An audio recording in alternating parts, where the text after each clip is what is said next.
पुण्यात फ्लॅट घ्यायचा आहे. पण कुठे घ्यायचा, कसा घ्यायचा, कुणावर विश्वास ठेवायचा? फसवणूक तर होणार नाही ना? योग्य दरात मिळेल की नाही? मोठं कन्फ्युजन आहे.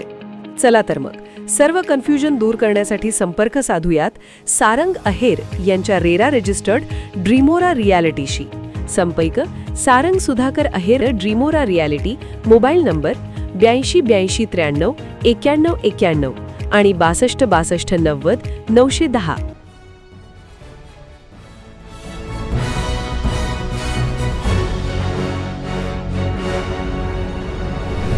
आपण पाहत आहात BCCN न्यूज.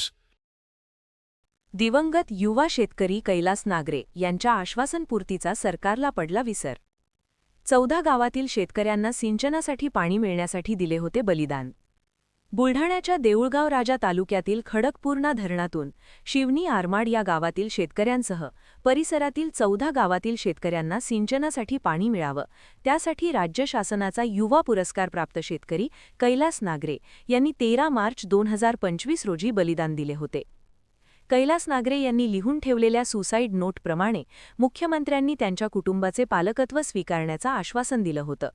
या घटनेला आता 1 वर्ष पूर्ण होत आहे. मात्र अजूनही त्या आश्वासनाची पूर्तता झाली नसून सरकारला पूर्णपणे विसर पडल्याची खंत कुटुंबियांनी व्यक्त केली आहे. घरातील कर्ता पुरुष गेल्याने हे कुटुंब आता आर्थिक विवंचनेत आहे. आम्हाला शासनात 3 कबूल केले ते त्यांनी. मुलं दत्तक घेऊ, 50 लाख रुपये देऊ आणि मुलीला सरकारी नोकरी देऊ.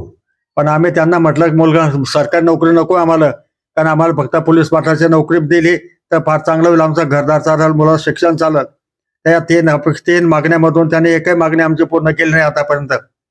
आमचा मुलगा 12 गावच्या पाण्याकरता शहीद झाला, काही कर्जबाजारी नव्हता.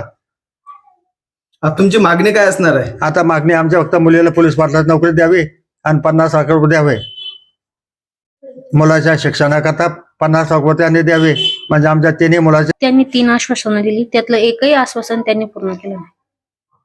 बरं, तुम्ही दरम्यानच्या काळामध्ये उपोषण केलं होतं, शासनाकडून काय सांगण्यात आलं होतं? शासनाकडून किंवा मुख्यमंत्र्यांचं पत्र पाठवलं आम्ही, त्यांच्याकडून काही आल्यानंतर देऊ. आणि मुख्यमंत्र्यांनी स्पष्ट नाकारलं की मी असं विधानसभेत बोललोच नाही.